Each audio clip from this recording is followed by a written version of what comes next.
Bonjour à tous et bienvenue dans La Légende. Dans La Légende, c'est l'émission qui retrace l'histoire de vos émotions. On parle de jeux vidéo, de cinéma, de bande dessinée, de littérature, de musique, de sport.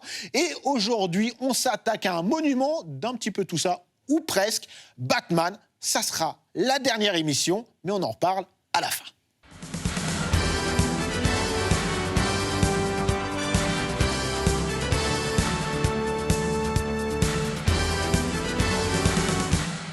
Et pour parler de Batman sous toutes ses formes, j'ai avec moi des invités spécialisés sur le sujet. Terry, tu es créateur de contenu spécialisé pop culture. Arnaud, tu es journaliste spécialisé comics et à la tête de plusieurs institutions du genre. C'est ça, merci. Welcome. Yann, éditeur-traducteur, tu as été longtemps au sein de Urban Comics, hein, qu'on salue, hein, c'est des amis, c'est la famille. Alors messieurs, on en a quand même pas mal sur la planche. Je tiens à préciser que certaines thématiques qui est partie de se dérouler pourraient faire des émissions à part entière, donc il y a des choses sur lesquelles on ne va pas forcément s'étendre dans une multitude de détails, puisqu'on fera peut-être des émissions dédiées, mais en tout cas, on est là pour parler de Batman. Je vous propose de commencer par le début, du coup, par la création de Batman. Qui veut commencer? Allez, Yann. La création, en fait, elle découle de Superman, en fait, de son concurrent principal chez DC. Ouais, voilà.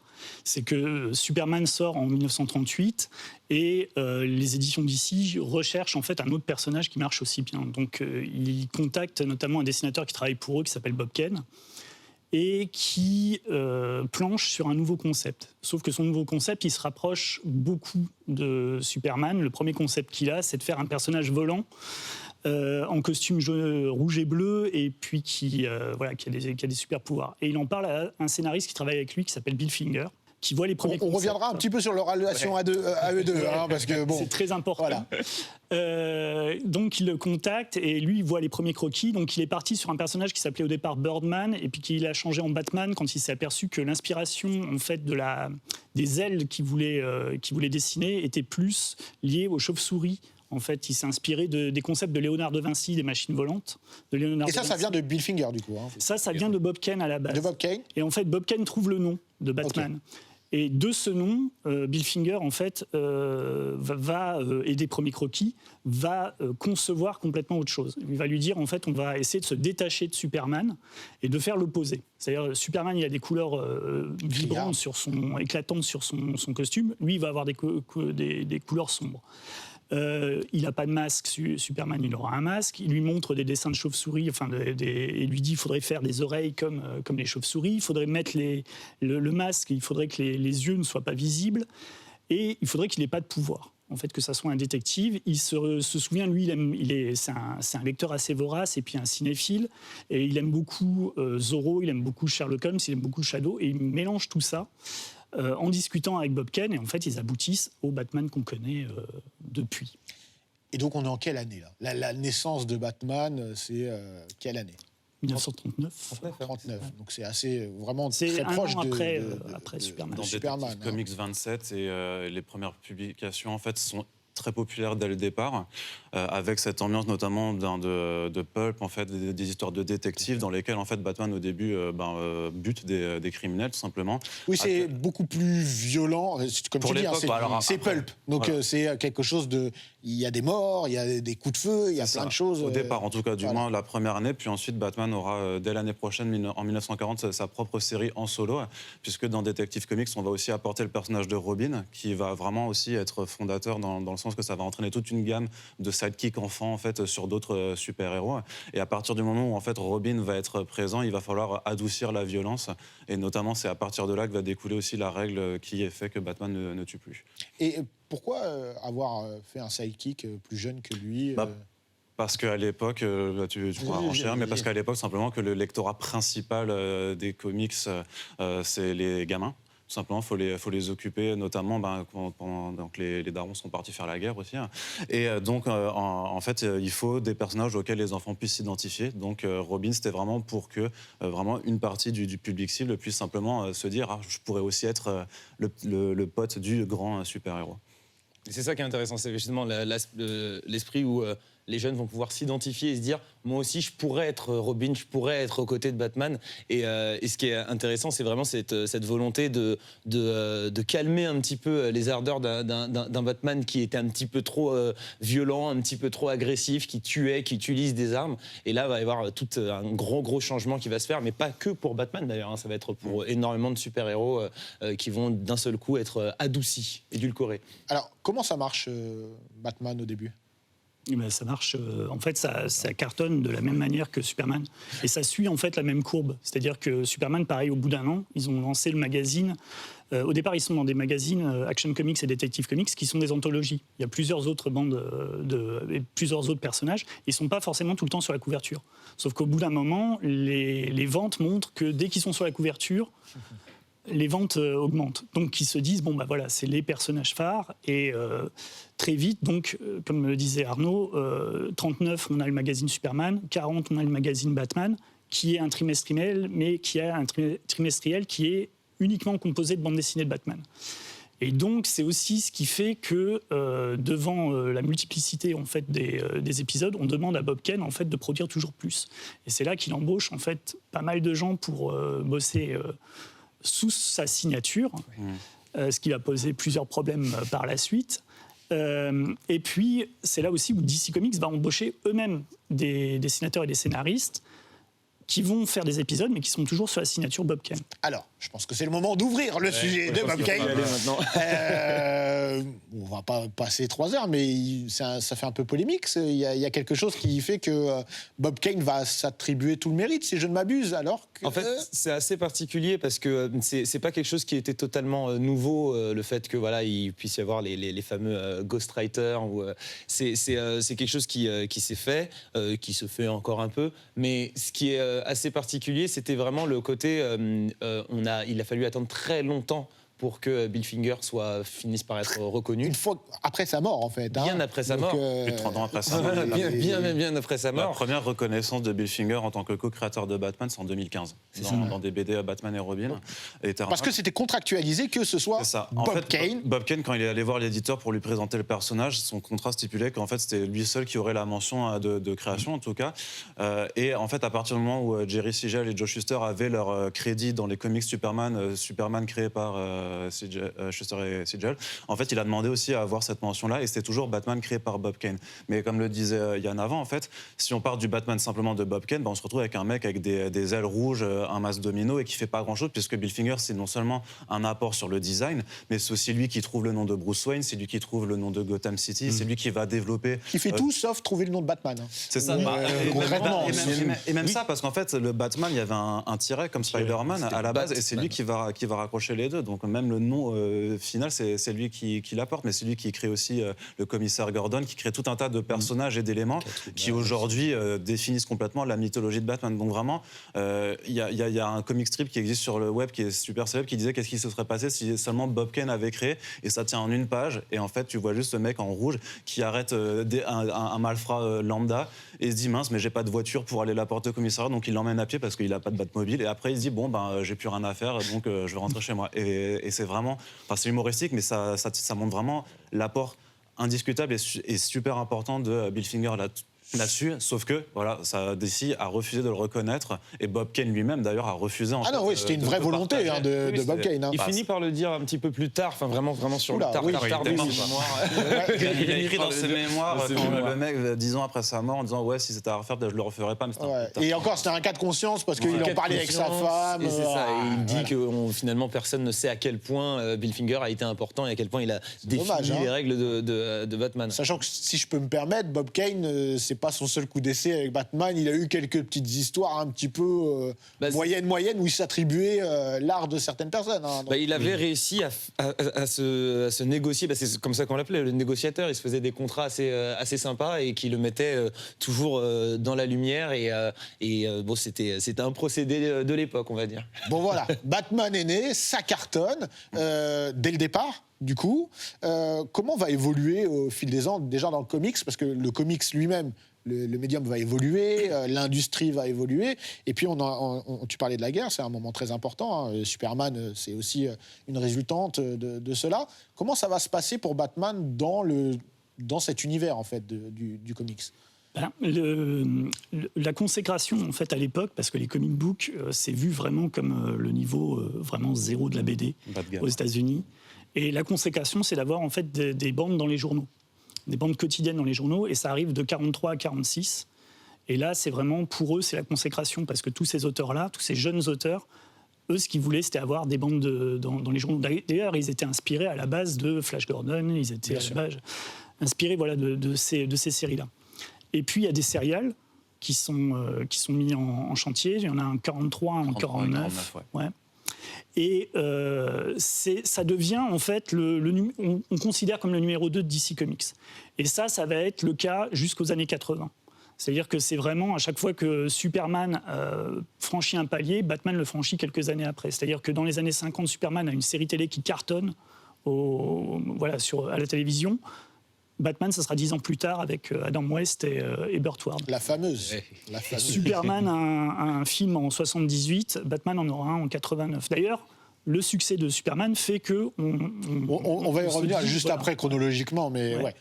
Et donc ça, c'est vraiment jusqu'aux années 80. Et en fait, dans les années 80, il y a un shift qui se fait, c'est-à-dire qu'en gros, c'est Batman qui devient la vedette de DC Comics, parce que les temps sont plus sombres, parce qu'il y a eu la crise économique, parce que les comics deviennent plus violents, parce que le lectorat devient plus adulte. Il y a plein de raisons à cela, et puis surtout, il y a de plus en plus de grands auteurs qui vont se pencher sur Batman, un petit peu moins sur Superman. Il y a la Révolution Frank Miller, il y a Alan Moore, il y a tous ces auteurs qui font que depuis 86, en gros 86 à 89, c'est Batman qui a pris le lead chez DC Comics. On reviendra après sur ces années-là qui vont être déterminantes et qui vont être un véritable shift. On arrive justement, on le disait, à la série qui est très particulière, mais elle a un succès à l'époque, cette série. Alors, c'est pour ceux qui n'auraient jamais vu cette série, c'est quand même assez grandiloquent. On a des onomatopées à l'écran, on a Batman et Robin, avec une Batmobile qui a son charme. Mais c'est vraiment toute une esthétique. C'est très pop. Ouais, c'est pop, c'est camp. Voilà. Vraiment, c'est second degré, en fait. Mais c'est une série qui non seulement connaît un succès fou, mais qui va en fait amorcer une première Batmania bien avant celle de Burton et qui va même sauver les comics Batman, puisque dans les années 60, en fait, dans les années 50, les comics de super-héros tombent un petit peu en berne, à la fois parce que le genre est moins populaire passé la Seconde Guerre mondiale, aussi parce que les maisons d'édition américaines en fait signent tous une forme de contrat d'autocensure qui fait que les histoires de Batman en fait et de tous les comics de super-héros sont très légères et très disons, enfin, c'est Batman qui va combattre des robots et des extraterrestres, donc pas vraiment, on n'est plus du tout dans l'esprit des... On combat plus des nazis, quoi. Voilà, ou des criminels, il n'y a plus de détectives et tout ça. Et en fait, cette popularité, elle baisse tellement que Batman menace d'être arrêté. Il y a vraiment failli avoir un arrêt de publication des comics Batman à ce moment-là. Est-ce que c'est pas, je me permets, excuse-moi de te couper, est-ce que c'est pas aussi parce que le public a grandi, a vieilli et c'est pas raccroché au wagon ? Il y a un problème de qualité aussi, c'est que les ghosts que prend Bob Kane sont de moins en moins bons. Et surtout, il y a le fait que ils n'ont pas modifié le style depuis 20 ans, le style de dessin. Et en 64, en fait, on passe de Bob Kane à un autre dessinateur qui s'appelle Carmine Infantino, qui lui a vraiment une grosse popularité parce qu'il a dessiné Flash, qui est le personnage qui va faire entrer DC Comics dans la modernité, dans les années 60. Et donc, du coup, il retape avec un éditeur qui s'appelle Julius Schwartz, le personnage de Batman. Les ventes commencent à remonter. Et puis, c'est là, en même temps, que la série télé, effectivement, est mise en chantier. Et à partir de 66 et de la diffusion du premier épisode, les ventes explosent. Avant de retomber, parce que la Batmania, en fait, ça va être un petit feu de paille. La série télé, une fois qu'elle est annulée 2 ans plus tard, les ventes replongent. Et là, il y a encore un renouveau dans les années 70 avec un scénariste qui s'appelle Donny O'Neill et un dessinateur qui s'appelle Neil Adams, qui reviennent en fait aux racines du personnage, c'est-à-dire enquête, détective, un petit côté surnaturel aussi. Et sombre, surtout sombre, pour enlever toute l'esthétique camp et colorée qu'il y avait eu avec la série des années 60. Parce que dans cette période, justement, j'en parlais à l'instant, c'était ce côté un peu trop édulcoré des comics qui se traduit finalement dans cette série. J'ai l'impression que la série aussi a été une sorte de conséquence de cette signature du Comics Authority. Comics Code Authority. C'est ça. Donc cette fameuse autocensure que tout le monde signe pour faire en sorte que les enfants soient un petit peu moins choqués par les comics. Parce que les comics, c'était les jeux vidéo de l'époque, en fait. Ça rendait les gens très violents. Exactement. Ça incitait à des ça incitait. Et donc, tu te retrouves derrière avec cette série où on va reprendre un petit peu ces codes-là et avec un code où on a un Batman qui danse. Oui, parce que le comics a connu plusieurs âges, hein, l'âge d'or, l'âge d'argent, parce qu'évidemment, il y a eu des problèmes pour se renouveler, etc., on le disait. Donc, série qui sauve un petit peu, puis ça s'effondre. Que devient le personnage de Batman? Mais surtout, est-ce que ce phénomène, il est à l'époque, donc dans les années 60, à ce moment-là, uniquement américain, où il a commencé déjà à s'internationaliser? Je crois que la série est très peu diffusée en France, si je dis pas de bêtises. Moi, je l'ai connue dans ma jeunesse, mais c'est dans les années 80, quoi. Ouais, elle a été rediffusée en France sur Canal dans les années 80 en quasi-intégralité. Moi, je la connaissais en fait parce qu'elle passait sur la télé luxembourgeoise, parce que j'habite dans l'est de la France. Mais je crois qu'il n'y a que sur cette télé-là en fait qu'ils l'ont passée à l'époque. Donc ça reste quand même cantonné à un public de connaisseurs de BD en France. C'est pas vraiment international. C'est vraiment ce qui va faire comment dire, la popularité mondiale, c'est vraiment le film de Burton. Bien sûr. Et donc c'est après la série, le comics, c'est pas ouf. Ça va connaître du bien et du moins bien. Dans les années 70, ça redémarre justement Voilà. avec O'Neill et Adams, et puis après avec Steven Gerhardt, Marshall Rogers, Bob Hannay, Jim Aparo, qui font vraiment les bandes dessinées Batman des années 70, c'est vraiment de très haute qualité. Le problème, c'est que c'est toujours le numéro 2 de DC Comics. Et pareil, il y a les ventes qui vont commencer au début des années 80 à de nouveau sombrer. Et l'éditeur en chef de DC à l'époque, c'est Dick Giordano. Et Dick Giordano, son personnage préféré, c'est Batman. Et il a un déjeuner avec Frank Miller où il lui explique « Je comprends pas. À chaque fois qu'on fait des sondages, tous les lecteurs nous disent leur personnage préféré, c'est Batman, mais les séries marchent pas. Batman et Detective Comics, ça ne marche plus. » Et Frank Miller commence en fait à réfléchir à un projet sur Batman. Et lui, son idée, c'est de dire voilà, il va passer la trentaine, donc il va en tant que personne être plus âgé que le personnage de Batman qui a éternellement 29 ans. Et il se dit je ne peux pas tolérer ça, je vais faire en fait un Batman qui est plus vieux que moi, qui a la cinquantaine, et c'est là qu'il fait le Dark Knight Returns, qui est le renouveau aussi de Batman. Et l'un des meilleurs comics du personnage aussi. Également. Et en plus, il fait la jeunesse juste après, parce qu'il enchaîne avec David Mazzucchelli sur Batman Year One, qui est encore meilleur, et qui rappelle en fait les origines de Batman. C'est la première année en fait de lutte de Batman, qui est dédiée à Bob Kane, Bill Finger et Jerry Robinson. C'est-à-dire, il cite aussi les ghosts de Bob Kane. Donc là, on est début des années 80, c'est ça? C'est milieu des années 80. Milieu des années 80. 87, ouais. Et là, va se passer quelque chose d'incroyable. La Batmania, on va y revenir après, mais qu'est-ce qui provoque cette Batmania? C'est la mise en œuvre d'un film. Mais il est important pour moi de revenir sur les films Superman, puisqu'il y a toute une série de films Superman qui vont voir le jour avec une qualité inégale, on va dire. Décroissante. Voilà. Il y en a quelques-uns.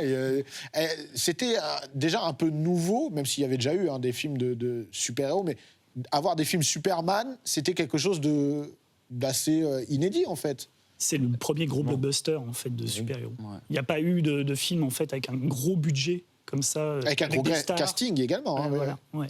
C'est le modèle, en fait, sur lequel les autres vont... Et les films Superman, c'est un gros succès au box-office aussi? Surtout le premier, notamment, parce qu'il y avait vraiment la tagline You believe a man can fly. Donc vraiment, c'était aussi, avec les avancées technologiques, en fait, ils avaient réussi à vraiment faire croire au public de l'époque que c'était possible de faire voler quelqu'un. Ça a participé forcément à ce gros succès. Mais après, forcément, il y avait des limitations techniques qui étaient qu'on ne pouvait pas faire des films de super-héros, surtout les super-héros qui existaient à l'époque, comme maintenant on peut le faire. Bien sûr. Mais j'imagine que c'était dans la logique, une fois que Superman a fonctionné, d'enchaîner avec le numéro 2 du côté de DC. D'ailleurs, ils reprennent, ils contactent en fait le scénariste de Superman, ils contactent Tom Mankiewicz pour écrire en fait le scénario du Batman. Et ça va mettre 10 ans, ça va être en développement hell pendant 10 ans. Passer par des tonnes de scripts différents. De scripts différents. Il y a même un script en fait qui était conçu pour Ivan Reitman, qui voulait en faire une comédie avec Bill Murray et Eddie Murphy en Batman et Robin. Il y a eu ça à un moment donné. Il y a eu Joe Dante qui a été raccroché. Il y a eu Richard Donner forcément. Voilà, qui était sur Superman aussi. Hein. Ouais, Richard Donner. Voilà, le tandem Richard Donner-Mankiewicz, ils se sont dit bon voilà, c'est logique, ils ont fait Superman, ils ont réussi, autant lui donner Batman.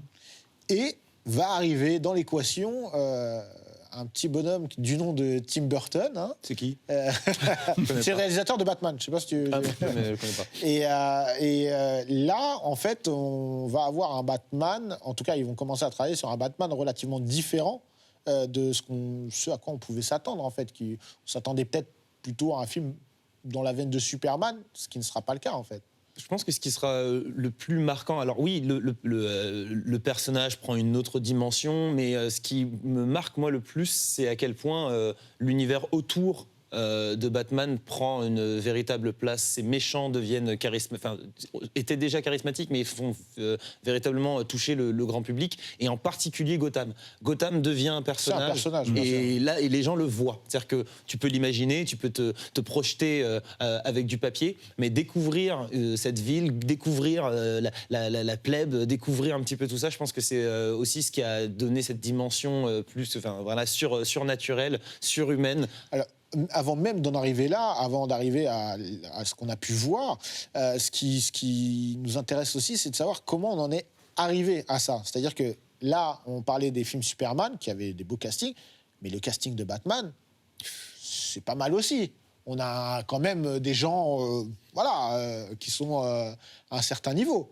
Et là, c'est la production, je crois, c'est John Peter et Peter Gruber, qui étaient déjà bien implantés dans le milieu hollywoodien, et qui veulent, comme Superman avait eu Marlon Brando et Gene Hackman, et un acteur un peu moins connu pour le rôle titre, ils font la même chose. C'est-à-dire que pour le méchant titre, pour le Joker, ils vont chercher Jack Nicholson, qui est une des plus grosses stars, en fait, à l'époque.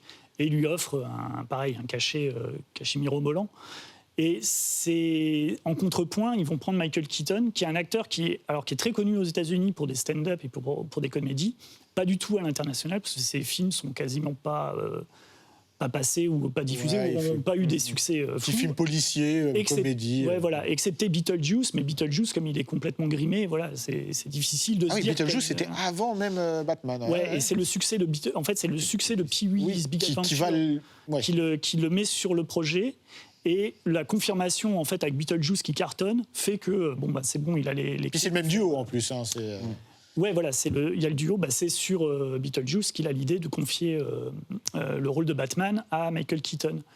Et il n'y avait pas les réseaux sociaux, mais les fans étaient déjà butés. Ouais. Et il y a eu une campagne contre Michael Keaton.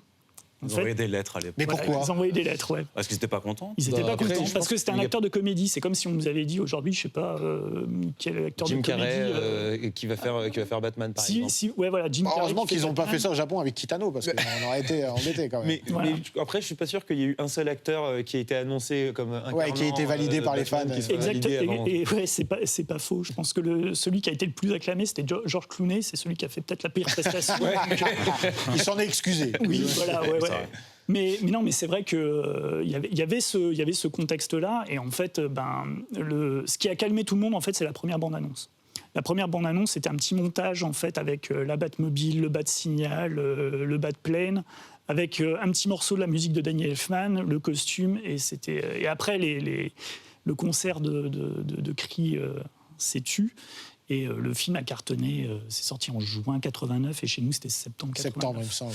Je me souviens. Alors, je me souviens aussi, parce que c'est vrai, on parlait de Batmania. Alors, pour les plus vieux d'entre nous qui ont connu ça, on l'avait dans les journaux télévisés, sur les magazines, sur les magazines pour adultes, mais aussi magazines pour enfants.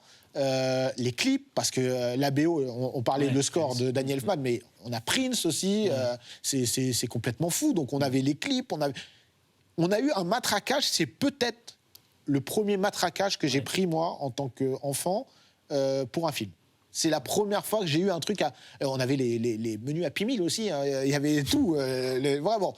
On avait un truc à 360 qui était fou. Donc j'ai l'impression que Batman, pour eux, c'était déjà acquis, que ça allait être monstrueux. C'est les premières grosses stratégies marketing de l'époque et en même temps, ça fait un petit peu partie d'une certaine manière de ce soft power qui commençait à arriver et qui s'est développé. Et donc tu parlais du Happy Meal, justement, hein, toute l'Amérique va se lier vraiment d'un seul front pour aller marteler et enfoncer dans la gorge des gens, aller regarder Batman, aller voir Batman. Et peut-être que c'est pour ça qu'aujourd'hui on continue d'en parler, c'est parce qu'il y a eu ce travail qui a été fait pendant des années. Et alors moi j'ai pas connu cette époque-là de mon vivant. Oh, ça va, je suis né 2 ans après, mais finalement j'en ai vu les conséquences. J'en ai vu les conséquences parce que tu vois, après j'ai eu un papa qui est arrivé et qui m'a dit alors attends, je vais te raconter une histoire, tu vas voir, ça va bien se passer. Donc ça fait partie de la légende derrière, quoi. Et le succès est international, là où celui des comics était vraiment beaucoup aux États-Unis, un peu moins à l'international, même s'il y avait des connaisseurs, etc., même avec la série. Mais là, c'est un succès international. Est-ce qu'on entre dans une nouvelle ère pour les super-héros, au-delà même de Superman auparavant? Ouais, en tant qu'adaptation, c'est ce qui met, le deuxième palier en fait, puisque suite à Batman, ils vont commencer à adapter. Il y aura le Rocketeer. Ils vont adapter Dick Tracy, ils vont adapter des héros de Pulp, ils vont adapter le Shadow pendant 10 ans. En fait, ils vont tester et ça sera toujours un peu sur le modèle Batman. Ouais. En fait, la construction du film, l'utilisation de la ville, l'utilisation de la musique. Je pense que Danny Elfman, il est content d'avoir pu ensuite faire la musique de Darkman, la musique de Spider-Man, la musique de... Voilà, il a toujours été appelé sur ce genre de production. Et ça va être comme ça sur les années 90. Ça va être un peu Batman qui va donner le ton jusqu'à ce qu'il y ait encore le changement avec les X-Men et Spider-Man qui vont amener progressivement à ce qu'on a aujourd'hui avec les Marvel Studios. Oui, parce que ça va être, on va le détailler, mais ça va être juste la dictature Batman. Il n'y a personne qui va rivaliser, même Superman, honnêtement. Là, ce qui est important, c'est que c'est 89, on a la jonction entre les années 80 et 90. Donc, comme je dis souvent, pour moi, c'est la convergence de tout un tas de cultures qui se rencontrent et qui vont être... c'est la mondialisation, donc qui vont être vraiment partout. Donc on a évidemment le cinéma, on a la musique, on a après d'autres choses qui vont se développer comme le jeu vidéo. Il y a plein de choses qui vont faire que quand on veut vraiment faire exploser mondialement quelque chose qui est de qualité, on y arrive. Il y a Superman, moi, après Batman, il n'existe plus pour moi, en fait. Il y a le renouveau aussi à la télévision, parce qu'il y a la série animée en 92. Ah oui, il y a la série animée de Batman qui appuie justement. Oui, on va en parler juste après, bien sûr. La série animée de Superman, elle est à la remorque de Batman. C'est plus le. C'est ça. Voilà, maintenant c'est Batman qui introduit en fait Superman, alors qu'avant c'était Superman qui présentait Batman. Voilà. Pour moi, je sais pas, peut-être vous allez me contredire, et c'est encore une fois que mon sentiment, mais j'ai l'impression que Superman il devient has-been en fait.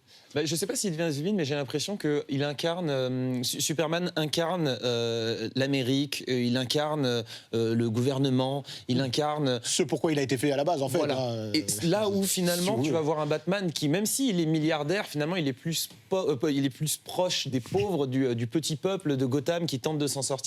Et je pense que quand tu vas avoir des situations de crise où tes revenus sont un petit peu plus compliqués, tu t'identifies vachement plus à un personnage qui se bat pour toi.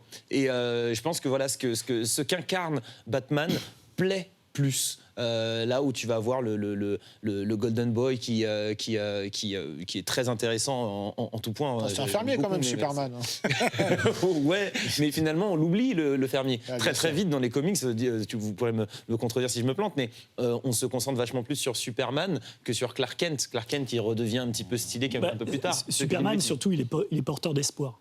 Et dans une société où on voit ultra cynique et on voit de moins en moins un avenir radieux, c'est plus simple de se... Après, on est encore dans l'Amérique avant 11 septembre, donc on est encore... mais c'est vrai que...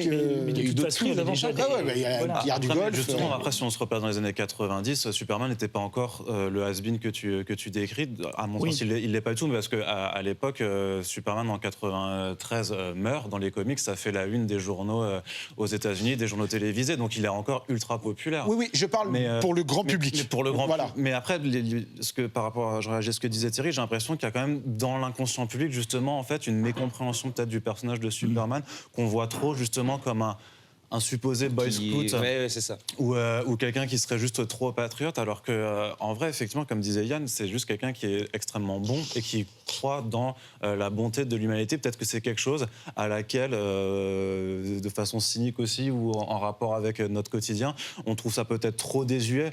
Mais il y a un projet de Superman qui est en développement, qui reprend l'idée d'un Superman qui serait noir et qui a beaucoup fait parler de lui sur les réseaux, sur les internets, parce que c'est l'idée d'avoir un jeune noir à super pouvoir qui grandit dans l'Amérique ségrégationniste des années 50.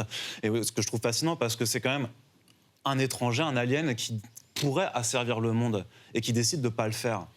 Parce qu'il croit en la bonté de l'être humain. Et je croyais que tu allais parler de celui de Nicolas Cage. Moi. Non, mais c'est juste pour montrer les valeurs en fait, de ce héros. C'est quelqu'un qui décide justement de chercher le meilleur de chacun d'entre nous et de nous élever par le haut. Et le fait de reprendre un personnage noir dans l'Amérique ségrégationniste, c'est-à-dire qu'en plus, il va subir le racisme et va quand même décider de se dire non, en fait, l'humanité mais mérite d'être sauvée, en tout cas mérite d'être tirée vers le haut. Et je trouve que c'est des valeurs qui sont ultra fortes et dont on aurait plus besoin plutôt que quelqu'un qui, de façon caricaturale, c'est juste pas remis en fait du décès de papa et maman et a décidé d'investir sa fortune en prenant un costume de chaussure.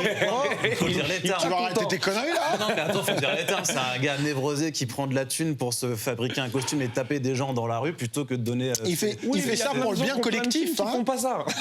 Le bien collectif, il pourrait l'investir dans la recherche, l'éducation. Mais c'est ce qu'il fait aussi. C'est ce qu'il fait aussi. Non mais voilà, si on veut prendre la caricature du boy scout d'un côté, on a aussi la caricature du gamin qui a jamais. Au-delà de la caricature, préciser un petit truc par rapport au Superman noir dont tu parlais, c'est quand même un truc qui est super important. Il y a une possibilité d'une adaptation avec un Michael B. Jordan qui sera à la production et ça, c'est celui-là. C'est encore des rumeurs, mais ça pourrait être très sympa. Disons qu'il n'est pas si has-been qu'on voudrait le faire. Alors, c'est pas exactement ce que moi, c'est le sentiment que j'avais en tant qu'enfant au moment où en 89 Batman sort. Moi, personnellement, encore une fois, j'en ai plus rien à cirer de Superman. C'est-à-dire que moi, c'est déjouer Batman. C'est ce que je veux, c'est écouter ce qu'il y a avec Batman, etc. Quoi. Après, Batman, il n'a pas de super pouvoir aussi, donc d'un point de vue d'identification, c'est vachement simple. Moi, je pense qu'il y a aussi le concept en soi de Batman est déjà plus facilement adaptable puisqu'il y a moins besoin de bosser les effets spéciaux. Ouais. Sa galerie de méchants est nettement meilleure que celle de Superman. Qu'est-ce que je m'en fous d'un chauve alors que j'ai le Joker en face, tu vois. Voilà. La calvitie, je l'ai déjà. Il n'y a pas que le Joker, il y a aussi le pingouin, Catwoman. Enfin, voilà, alors qu'effectivement, sur Superman, ils sont un peu... à chaque fois, ils nous ressortent soit Lex Luthor, soit Zod. Oui. Donc, voilà, soit les deux en même temps. Mais ce qu'il y a aussi, c'est que je pense que le genre même auquel appartient Batman, qui est plus policier, qui est plus détective, qui est plus terre-à-terre, touche un plus grand nombre que le genre science-fiction. Donc il y a ça. Et puis il y a aussi le fait que Batman a toujours attiré d'excellents auteurs. Et les auteurs ont fait généralement leurs meilleures histoires sur Batman. Il y a une espèce de cercle vertueux qui se crée entre les auteurs et le personnage. Et ça, c'est dès les années 40, puisque dès les années 40, quand DC Comics va chercher donc des scénaristes et des dessinateurs, ils mettent toujours des super scénaristes et des super dessinateurs. Ils mettent vraiment le paquet sur Batman, comparé à Superman, où les dessinateurs sont moins bons, je trouve, dans les années 40. Il y a vraiment cette volonté, en fait, d'aller toujours chercher l'auteur du moment, le jeune auteur qui monte du moment. Il y a quelques années, il y a Sean Murphy qui a proposé un Batman, Scott Snyder et Greg Capullo juste avant.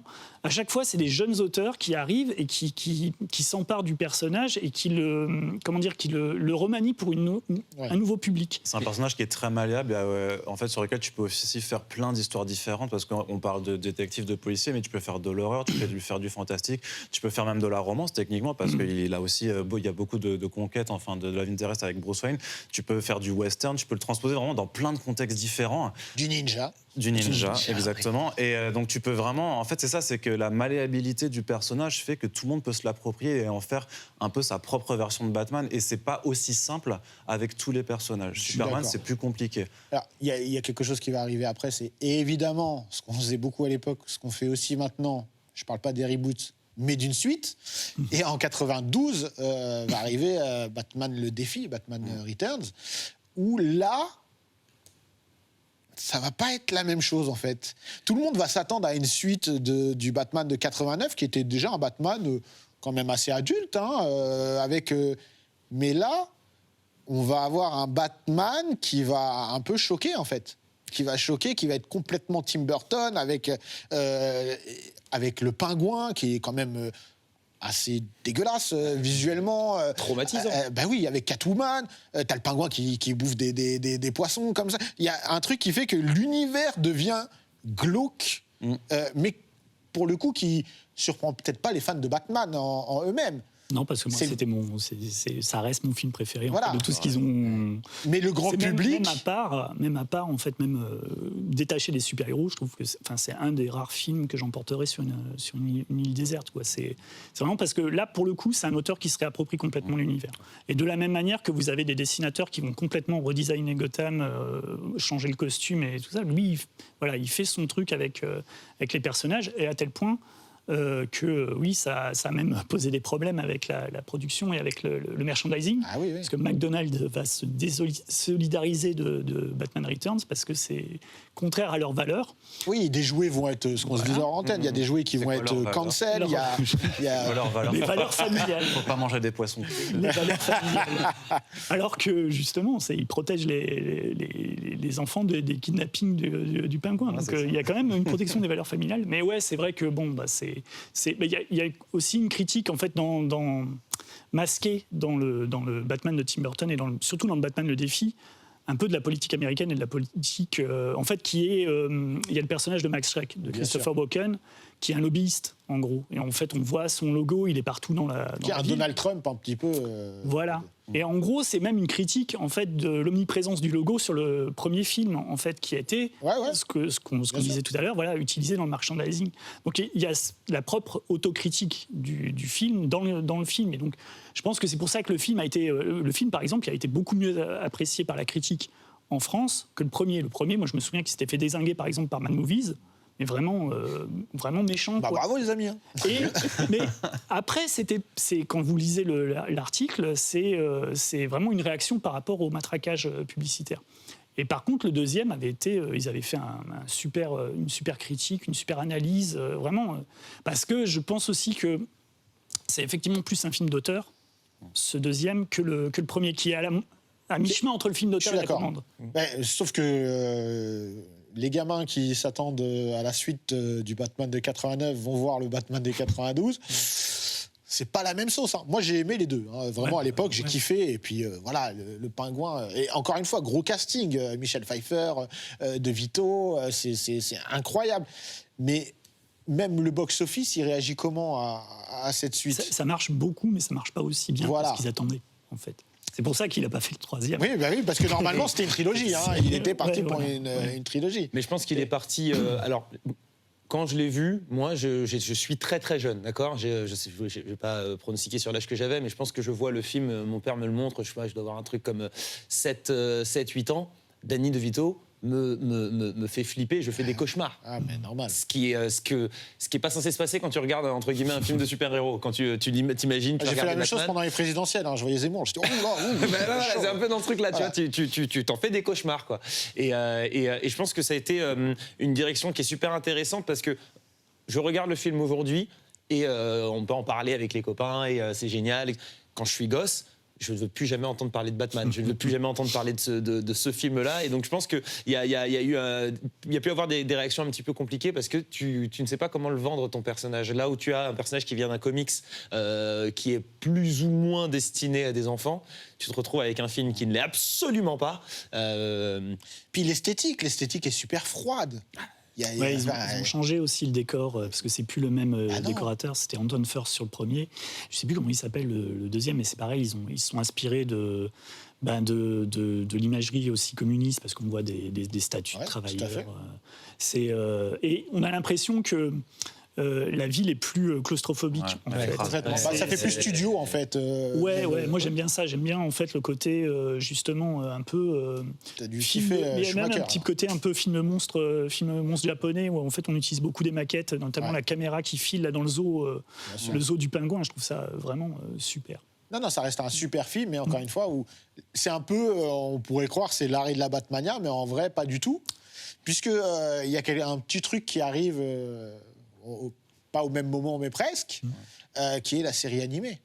Oh là là. Qui est aujourd'hui encore Référence. une référence, un chef-d'œuvre qui n'a pas vieilli d'un iota, que ce soit esthétiquement ou dans la narration. C'est une série qui est incroyable, qu'on découvre vite en France également, pour notre plus grand bonheur en tant qu'enfant. Je crois que moi, je l'ai...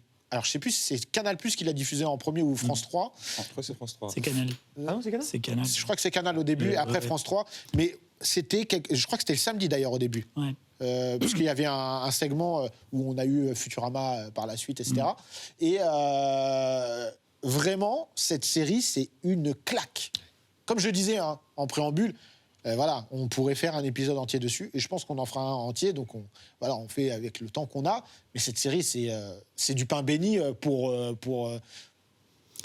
les ayants droit, mais aussi pour tout l'univers de Batman. Pour tous les fans, parce que justement, tu sais, je te disais que pour les gosses c'était plus compliqué. Là, ils réussissent à réunir tout le monde. Paul Dini et Bruce Timm. Merci. Bruce Timm, évidemment. Ils réussissent à faire ce travail qui est que tu regardes cette série, tu es enfant, tu passes un super bon moment et tu es introduit dans l'univers de Batman. Et adulte, jeune adulte, plus vieil adulte, là tu passes aussi un bon moment parce qu'il y a de l'écriture, il y a de l'esthétisme, il y a des messages super intéressants. Moi aujourd'hui quand je pense à cette série d'animation que je regarde encore en Blu-ray, Oui, la version Blu-ray est incroyable. est génial, vraiment, je conseille n'importe qui de un se la beau choper. travail. Et quand j'y pense, moi je pense au Joker. Je pense au Joker et je pense aussi à la création d'Harley Quinn. Bien sûr. Harley Quinn qui débarque et qui devient quasiment aussi populaire que Batman presque. Non, c'est super ce qu'ils ont fait. Et puis, T'as même les backgrounds de certains personnages qui vont être étoffés. Exactement. Comme Mr. Freeze avec l'épisode Heart of Ice. Donc enfin vraiment, et des origines ou des créations, c'est ça, des histoires qui vont être reprises après dans les canons des comics. Et c'est pas si anodin en fait de voir un autre médium en fait à influencer à ce point la bande dessinée. Alors c'est le trajet inverse. Je me permets en tant que vieux qui ait connu cette série à l'époque, il faut aussi dire une chose, c'est que le comics n'était pas disponible pour tous à l'époque, même en 92. Le comics, c'était quelque chose qui était plus adulte. Et je trouve que cette série animée, c'est la meilleure porte d'entrée pour l'univers de Batman. Parce qu'on a plein de personnages différents issus du comics, on a plein de background story, on a vraiment un truc. Et quand t'es gosse, tu regardes ça, t'as l'impression de regarder un truc pour adulte, en fait. Mais qui t'est accessible. Mais ils avaient des problèmes d'ailleurs sur la production, de la part je sais pas s'il y avait un comité de censure, mais de la part des organismes de classification aux États-Unis qui jugeaient que parfois c'était trop violent. Et il y a notamment la série Batman Beyond où Batman la relève plus tard, où il y aura vraiment des vrais problèmes de représentation de la violence parce que ça explose, ça tire dans tous les sens tout le temps. Et la série va pas aller aussi loin parce que justement il y avait ce problème-là en fait de dire que c'était quand même des séries qui pour un public, même si du coup Thierry a pu l'apprécier en étant gamin, en fait, était peut-être pas apprécié par tout le monde comme étant quelque chose forcément pour les enfants par rapport à d'autres dessins. On avait qu'à le survivant. Après, la bête noire, c'était les animés, effectivement. Mais tu vois, t'avais justement cette relation entre Harley Quinn et le Joker qui parfois était un petit peu border, où tu te dis, bon, il y a des messages que tu les vois, quand tu les vois aujourd'hui. Voilà, j'ai 30 ans aujourd'hui, je regarde le truc, je dis, je regardais ça, moi, quand j'avais... Et donc, ça peut être un peu particulier. Mais ce que j'aimais aussi dans cette série, c'est les tentatives un petit peu what the fuck. Tu pouvais avoir des personnages mais qui sortaient de nulle part. Tu vas voir, je sais pas, le roi du condiment, je crois, qui balançait des sauces mayonnaise, ketchup sur Batman. Enfin, t'avais un peu de tout et je pense que ces petits éléments, ça, justement, ça pouvait toucher les gosses parce que tu rigoles. Moi, le roi de la mayonnaise, moi, il est resté très longtemps dans ma tête. C'est vachement plus facile de le faire en animation qu'en live action. Bien sûr, un personnage comme ça. Mais est-ce que justement cette série animée, elle rattrape pas un petit peu, aller vite un petit peu, de faire tomber Batman dans autre chose et peut-être on l'aurait peut-être boudé au niveau des studios de cinéma après ce qui s'est passé avec le deuxième Batman. Le troisième cartonne. Le Batman oui, mais cartonne. Avant même Batman Forever, parce que la production est compliquée de Batman Forever. Il y a un moment donné où il se pose la question, Est-ce qu'au final, voilà. Le temps qui Personne ne veut le faire. Hein. Ouais, voilà, mais le temps qu'ils mettent la série animée en route, voilà, elle sort la même année que Batman Returns. Donc en fait, ils n'ont pas la pression en fait de savoir est-ce que Batman Returns va marcher ou pas, parce que de toute façon, ils sont programmés. Par contre, une fois qu'il y a Batman Forever et Batman et Robin, le premier Batman Forever, il cartonne, mais par contre, il se fait dézinguer au niveau de la presse. Et le Batman et Robin, c'est non seulement, pareil, la curée au niveau des critiques, mais en plus, c'est un four. Donc du coup, le seul rayon de soleil de toute cette période-là, c'est la série animée. Tout le monde dit, pourquoi est-ce que vous ne faites pas comme la série animée? Pourquoi est-ce que vous faites des... On peut s'arrêter 2 minutes quand même pour se dire... Moi, à chaque fois, je me dis, bon, je vais peut-être essayer de les revoir. Mais non, mais c'est nul. Non. Non, parce que je vois qu'il y a des tentatives de réhabiliter ces films. Moi, honnêtement, j'y arrive pas. Ah ouais, non, Alors pourtant, on a quand même Schwarzenegger en Mr. Freeze. C'est quand même incroyable. On a Jim Carrey, la version française. Moi, le doublage français, il m'éclate, quoi. Moi, les phrases. J'ai jeté un froid. Je suis d'accord. Mais c'est encore l'art de la punchline. On est dans les années 90. Oui, moi, je trouve mais au-delà de la punchline, c'est moche. C'est quand même très coloré. Enfin, je trouve qu'il y a une direction artistique, il y a une photo. Et après, si tu le regardes sous le spectre 2, c'est un hommage, en fait, à l'époque camp des années 60 de Batman 66. Tu peux l'apprécier dans ce registre-là. Après, je t'avoue, cette commune mesure de toujours dire que c'est nul. Je sais pas, moi je trouve pas ça si mauvais. Moi, je trouve que c'est pas si mauvais. Et puis même, moi je regarde, il y a des moments qui me font vraiment pleurer de rire, quoi. Et après, tu vois, la différence, c'est que toi, t'as grandi quand t'étais petit avec 89. Nous, moi, Batman et Robin, c'est vraiment le film. J'avais 7 ans et je l'ai vu à 7 ans. Et je trouvais ça trop cool. C'était trop cool de voir Batman et Robin. On faisait pas gaffe aux armures avec des tétons, des trucs comme ça, aux mauvais jeux d'acteurs ou aux jeux de mots. Nous, on avait Mr. Freeze, il avait un canon qui... Le plan sur les fesses. Mais alors, justement, le plan sur les fesses me faisait rire, moi, à l'époque. Mais ça me faisait rire. Oui, mais alors, soyons honnêtes. Là, j'ai dit, moi, c'est mon avis, hein, et je respecte le vôtre.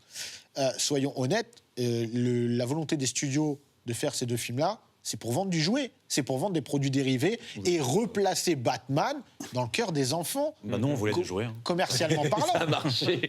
Non, mais c'est assumé. assumé. En fait, le contrat est plus rempli par Joel Schumacher qu'il était par Tim Burton, de mettre en avant les engins, les costumes. Mais ça fait partie aussi, effectivement, du personnage. Et effectivement, quand il décide de faire un film qui est plus ciblé pour les enfants, ouais, moi, ce que je reproche, c'est juste que c'est pas bien écrit, c'est pas très bien réalisé. Voilà, on peut faire du film pour enfants qui soit pas aussi stupide que... Mais la réalisation, honnêtement, et pourtant, la réalisation, vraiment, c'est super dur. Ouais. On a vraiment l'impression d'être jeté dans une machine à laver. Et c'est carton-pâte aussi. C'est carton-pâte à son paroxysme. Non, en fait, c'est clair que si tu te dis que tu vois le Burton et tu dis que celui-ci arrive après, tu dis ah, d'accord. Après, je respecte l'amour que vous pouvez porter à ce film. Je pense qu'il y a un aspect générationnel, en particulier sur ce film. Je pense que toute personne qui l'a vu avant 10 ans, je pense que tu le vois avant 10 ans, tu vois ça, t'es trop content. Et tu adores un peu plus tard, tu adores Robin, tu vas adorer les différents personnages, la petite rédemption de Mr. Freeze à la fin, elle te fait quand même plaisir. Enfin bref, il y a plein de petits trucs un petit peu intéressants. Mais pourtant, ça va être, comme tu le disais, un four total, et ça va marquer la fin de Batman pendant un petit moment au cinéma. Mais on n'a pas précisé, on peut le préciser quand même, c'est que Batman se fait très présent depuis la Batmania, même s'il l'était un petit peu avant sur micro-ordinateur, mais il se fait très présent aussi dans le domaine du jeu vidéo qui explose littéralement dans les années 80 et évidemment dans les années 90. On va trouver une multitude de jeux Batman. Les premiers Batman sur NES, d'ailleurs, du film de 89 sont très sympathiques sur Game Boy. On a un Batman Returns sur Super Nintendo en beat'em all qui est cool. D'ailleurs, c'était Océan, je crois, qui avait la licence à l'époque. Mais on a le jeu adapté de la série animée qui est incroyable. Tant sur Mega Drive que sur Super Nintendo, c'est pas les mêmes jeux. Mais je conseille à tout le monde, c'est des bijoux au contraire de Batman Forever, qui est en motion capture digitalisée à la Mortal Kombat, très bizarre, où tu as Batman qui frappe comme ça. C'est une horreur. Mais c'est marrant, tu parlais des jeux vidéo et je trouve que c'est fou. J'ai vraiment l'impression qu'on est sur un quasi sans faute sur les Batman, même encore aujourd'hui. Bon, peut-être que les résultats vont être un petit peu plus compliqués pour un Gotham Knight qui est sorti récemment. Mais c'est pas Batman. C'est différent encore. Perso, je l'avais trouvé sympa parce que j'avais l'impression de me faire un mini GTA en incarnant des personnages de la Bat Family. Mais globalement, et puis même quand tu vois la série des Arkham, ils ont fait un travail absolument fou. Incroyable. Mais justement, en fait, cette renaissance vidéoludique va venir d'abord par la renaissance cinématographique. On a combien d'années entre... C'est 97-2005. Ouais. Voilà, on a quasiment 10 ans, et ça nous a paru encore plus long. Qu'est-ce qui se passe pour Batman pendant ce creux? Est-ce qu'on ne le voit plus au cinéma, mais ça continue de cartonner aux États-Unis dans les comics? Il y a les séries animées qui continuent.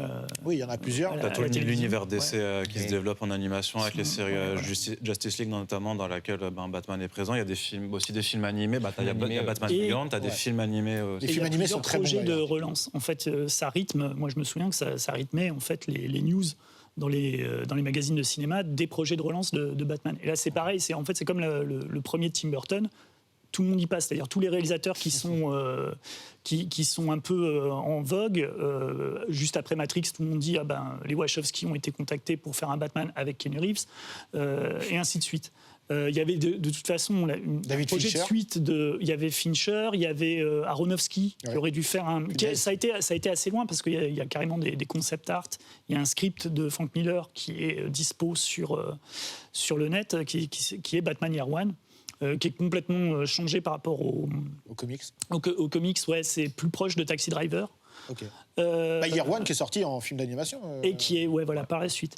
Et ça va continuer comme ça jusqu'à trouver donc Christopher Nolan, qui est du coup l'étoile montante comme l'était Burton en fait, avec Beetlejuice et avec Pee-wee. Nolan, il vient de cartonner avec Memento et Insomnia. Ouais. Donc les cadres de Insomnia, je pense que c'est plus Memento qui. C'est plus Memento, mais en gros c'est c'est la petite valeur qui monte. Complètement. Il a une très grosse cote à Hollywood à ce moment-là. Voilà. Et en fait, c'est là où on lui propose de travailler sur le Batman avec un scénariste qui David Goyer, qui depuis Blade fait beaucoup d'adaptations en fait de comics au cinéma, puisqu'on le retrouve sur Blade 2. Je crois qu'il a fait un téléfilm. Non, il n'était pas sur X-Men, c'était Tom DeSanto, mais en gros, c'est il a une certaine cote et il a des contacts. Et donc du coup, ils les mettent ensemble pour redéfinir ce qui va devenir de Batman Begins, qui va être conçu complètement en réaction aux Schumacher. C'est-à-dire de la même manière que les Schumacher ont été conçus en réaction avec le pseudo-échec de Batman Returns. C'est-à-dire, on va faire plus coloré, on va faire plus pour les gamins, et puis on va mettre Robin dedans. Là, ça va être l'inverse. C'est-à-dire que, faudra pas que ça soit... Il n'y aura pas d'humour, ça sera pas coloré, et ça sera dans un environnement... Après, c'est aussi l'Amérique post-11 septembre. Et il y a ça aussi. Ça joue beaucoup dans ce qui passe dans la trilogie, pour moi, de Nolan. Après, voilà. Donc, on a un Batman Begins qui... comment il est reçu par le grand public, les fans de comics? C'est reçu comme une... Enfin, aujourd'hui, on considère que c'est une référence de l'univers Batman. Bon, après, il y a eu le Dark Knight juste derrière qui a pris une autre dimension, mais je pense que d'ailleurs même pour beaucoup ça a été le fait que Christian Bale était capable de faire ce rôle-là et qu'il était capable de l'interpréter avec brio. Tu vas avoir aussi l'arrivée de nouveaux personnages comme par exemple un mec comme Lucius Fox incarné par Morgan Freeman, qui va ensuite devenir canon, donc qui va avoir aussi une place très importante dans les comics, parce que même le fils de Lucius Fox va finir par devenir Batman un peu plus tard, Batman non, je pense que c'est un film qui va aussi poser quelques bases pour la suite de DC. Et je pense que c'est un très très beau succès. Très très beau succès. Et la musique de Hans Zimmer, sensationnel. Moi, j'étais surpris par ce Batman Begins. Je sais pas, il a marché à l'époque vraiment. Il a marché. Ah ouais, il a marché, Ça n'a pas été. Ça n'a pas été un gros. Ça n'a pas été le ouais. carton de l'année, mais par contre, ça a très bien marché par rapport à ce que, de toute façon, par rapport à ce qu'ils estimaient. Et comme c'était pas non plus un budget phénoménal, ils avaient pas vraiment fait un. Ils misaient pas toute leur année sur le Batman Begins. Et donc, du coup, ça a été une bonne surprise. Puis il était risqué, ce Batman Begins, quand même. Ouais, parce que en fait, dans la tête des producteurs hollywoodiens, Batman, il n'existait plus, en fait. C'est ça. C'est comme on l'avait pas vu depuis Batman et Robin, et Batman et Robin, ça avait été un four. Pour un producteur hollywoodien, c'était Batman égale four. Ouais. Exactement. Donc, Batman Begins change la donne, et c'est vraiment, par contre, effectivement, le Dark Knight. Où ils mettent en fait tout le paquet. Là, pour le coup, la promo, elle était gigantesque. Le budget aussi. Le budget était. Mais après, tout ce qu'on a vu autour, à mon sens, est à la hauteur de la qualité du film. C'est-à-dire que je trouve le film vraiment incroyable. Encore aujourd'hui, je l'ai vu plusieurs fois en salle. Quand je le revois aujourd'hui, je me prends toujours une claque. Il y a évidemment cette scène d'intro, mais il y a évidemment l'antagoniste. Il y a tout quasiment. En fait, je trouve que ça réussit à réunir ce qu'on avait dans la série animée d'ailleurs, dans l'essence de Batman qu'on a pu avoir, nous, en France, à travers les films, les premiers films, etc. Et aussi ce qu'on n'avait pas encore vu quand on était plus jeune, c'est-à-dire le Batman un petit peu torturé, un peu ambigu, etc. Je trouve que vraiment, ce film, c'est une réussite totale. Et Gotham, il réussit. Après, Gotham devient New York, quoi. C'est ça. C'est un mix de New York, un peu de Chicago, un petit peu de Détroit à certains passages, en particulier quand tu vas dans les zones pas ultra sympas de Gotham. Et je trouve qu'ils ont vraiment... Christopher Nolan a réussi à donner une dimension presque palpable de Gotham et de ses habitants. Parce qu'on va avoir pas mal de petits plans sur ses habitants qui vivent des situations qu'on peut connaître, donc on peut encore plus s'identifier, et donc Batman devient encore plus réel pour nous, encore plus approchable. Et ça, tu ne le vois qu'à partir, je trouve vraiment, de Begins. C'est l'approche un peu presque naturaliste en fait qu'il a sur le héros, en voulant avoir pas quelque chose de crédible en fait. Vraiment le plus crédible possible, ce qui est super bien exécuté, mais enlève aussi en fait toute une partie du potentiel d'exploiter certains super vilains comme Clayface, comme le Condiment King par exemple, si jamais quelqu'un voulait le faire.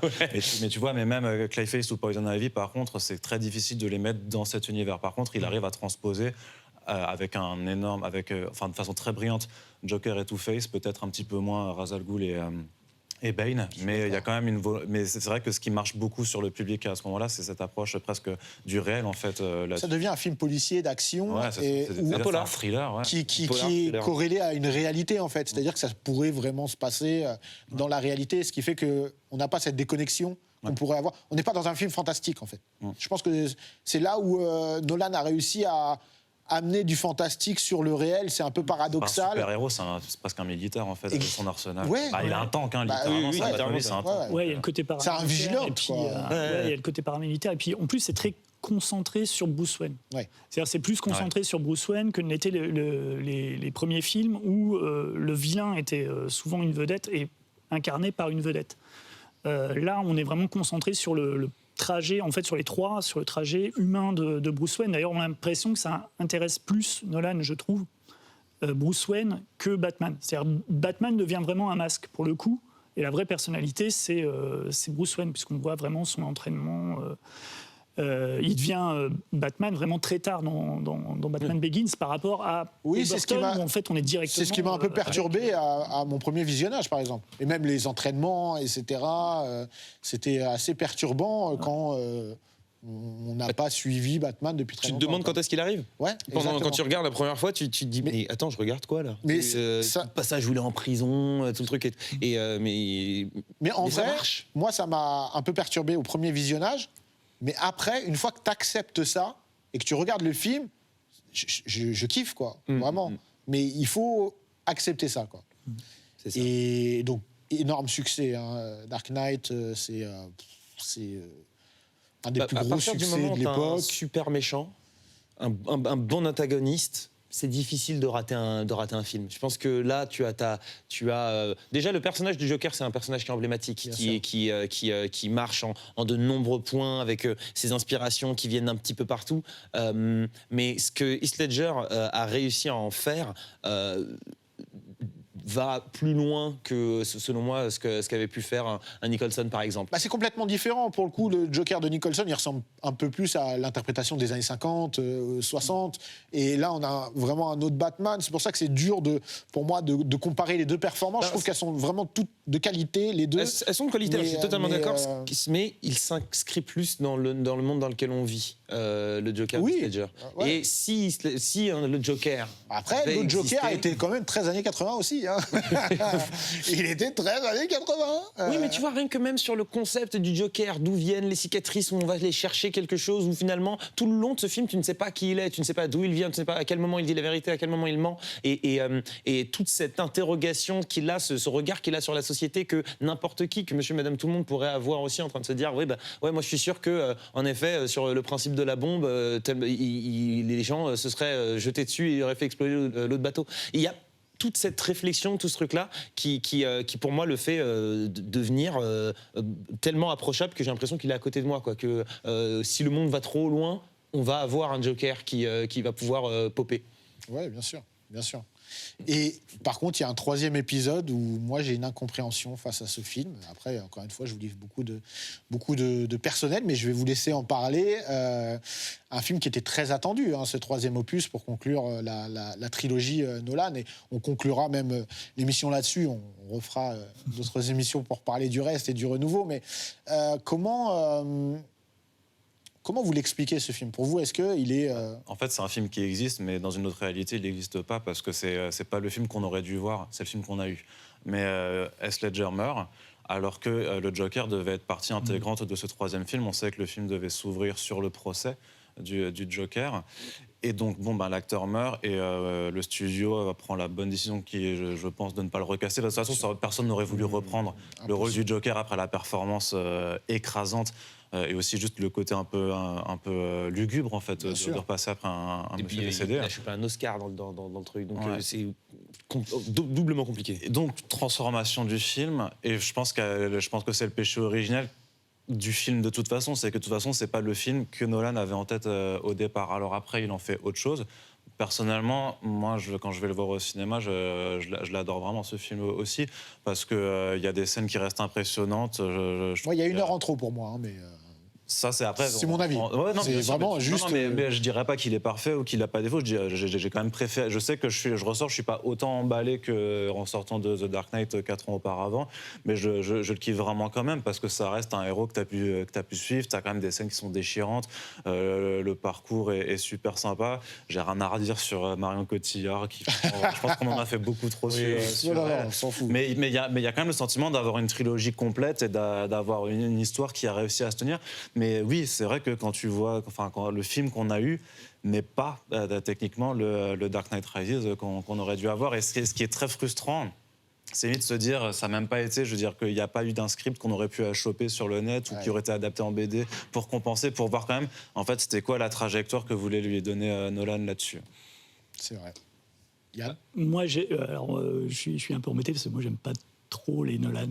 J'aime pas trop aucun des Batman de Nolan. Moi, j'ai trouvé ça, en fait, par contre, que c'était cohérent. Moi, j'ai pas été trop choqué justement par le décalage entre le Dark Knight Rises et le Dark Knight. Je trouvais que c'était un peu dans le même ordre et que le parcours, pour le coup, est logique en fait du personnage, parce que c'est vraiment une des seules représentations de Batman où Batman lâche l'affaire à la fin, quoi. C'est-à-dire, on ne sait pas s'il est mort, s'il est vivant. Il n'est pas, on le voit, il est en oui, train de boire un café avec il met de Catwoman. l'ambiguïté, c'est comme le coup de la toupie dans Inception, pardon.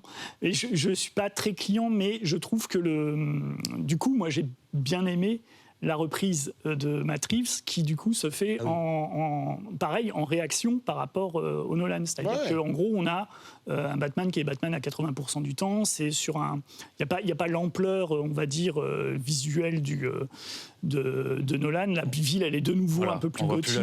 On voit plus la lumière du jour. Non, mais c'est vrai que en fait, si tu regardes bien, toutes les itérations se font en réaction avec la précédente. Oui, à chaque fois. Donc, ce qui est pas mal en fait pour les spectateurs, c'est-à-dire si se y en a une renouveler, qui vous bien plaît sûr. pas, la prochaine risque de vous plaire. Mais tu vois, pour Rises, ce qui m'a un petit peu déçu, c'est ce que je disais tout à l'heure, c'est que tu as besoin d'un bon méchant. Et là, finalement, tu en as presque 3 dans le Rises pour remplacer le Joker. Et quand je dis presque 3, c'est pour Ra's al Ghul qui fait son petit retour vite fait. Tu vois. Moi, c'est ça qui me désole un peu. Bane, c'est un méchant qui marche, qui se suffit à lui-même. Tu pouvais faire pas mal de choses. Surtout qu'il est bien en plus. Il est bien, mais justement, tu dis peut-être qu'il y avait une autre piste à aller explorer sur ce personnage. Ça part un peu dans plein de choses différentes. Parce que du coup, c'est bien, parce qu'en effet, t'as la boucle, elle est bouclée, tu retournes, tu vas dans la prison, tu revois Ra's al Ghul, ok, d'accord. Ah ouais, mais la prison, c'est long. Mais voilà. C'est long de fou. C'est dommage. Moi, j'aime bien, par contre, Catwoman, vraiment la présentation de Catwoman, Anna Thaoué, qui ressemble vachement à ce que Boo Baker pouvait faire ou avec Darwin Cook, où elle est... comment dire, elle a un plan, elle est capable de jouer la comédie, de trouver un plan, d'enfumer les flics et tout. Je trouve ça vraiment... ça ressemble à l'animé pour le coup. Hein. Ouais, j'ai trouvé, moi, sa prestation, parce que pareil, je crois qu'elle s'était un peu comme Marion Cotillard, elle s'était fait un peu allumer à la sortie. Moi, j'ai trouvé que, par contre, ça... Il y a peut-être une limite dans l'approche techno-militariste qu'avait Nolan sur Batman, avec un vilain comme Bane qui certes est un stratège et un militaire, mais c'est aussi un design, un visuel et une montagne de muscles. Et ce qui fait que malgré tout le charisme que peut avoir Tom Hardy, là, tu commences à voir la limite en fait de la transposition réaliste ou pseudo-réaliste de Nolan sur un univers qui parfois a vraiment des personnages qui sont full comics. Ouais, c'est sûr. Et j'imagine, je trouve que Matt Reeves a installé des bases qui permettront, je l'espère en tout cas, d'avoir plus de super vilains, de vrais super vilains de comics en fait, et pas juste des militaires avec des apparats. On se laissera sur cette touche d'espoir, j'ai envie de dire. Voilà. Et on a hâte de voir la suite, et pouvoir en parler de nouveau. Merci beaucoup, messieurs, pour cet épisode Batman qui marque, mes amis, la fin de Dans la légende, en tout cas dans ce format. Je repense à offrir une nouvelle vie à Dans la légende d'une manière différente, plus interactive, pour qu'on se voit peut-être un peu plus. Également, en tout cas, je remercie pour toutes ces années toutes les équipes de Click qui sont en coulisses, qui ont aidé à fabriquer cette émission. Je remercie évidemment Mouloud et toute la team Première Fois. Je remercie Shahid également et tous les invités et toutes les personnes qui ont aidé de près ou de loin à fabriquer cette émission. C'est une émission que j'aime de tout mon cœur. J'ai juste envie de voir évoluer le format et pouvoir partager plus de choses et peut-être aussi du live avec vous. Donc voilà, on se retrouve pour de nouvelles aventures. Très bientôt, restez connectés.